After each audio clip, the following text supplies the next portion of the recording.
Hello mga mamits! Gumawa si Mamis ng sotanghon at tingnan nyo ang daming itlog. Ang sarap kasi kapag yung sotanghon mas maraming itlog, di ba? Alright, tingnan na natin kung paano niluto ni Mamis.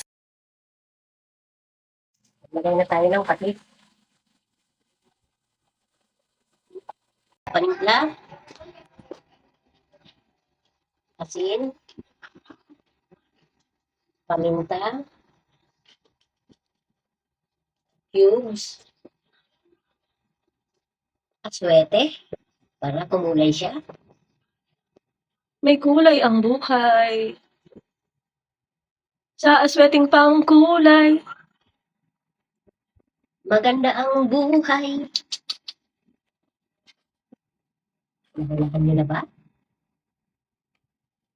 Kung ano yung linuluto ko. Lalagay na natin yung carrots. Parang alam nyo na kung ano yan. Lalagay na natin yung sotanghon. Masarap yan ngayon. Dahil malamig ang panahon. Tigo-tigo.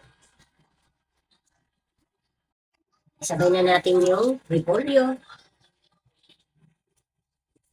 Lutuin natin ng 2 minuto.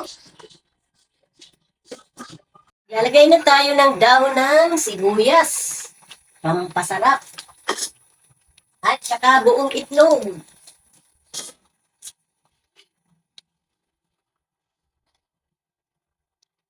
Luto na yan. Paglalagay na tayo sa isang lalagyan. Kain tayo.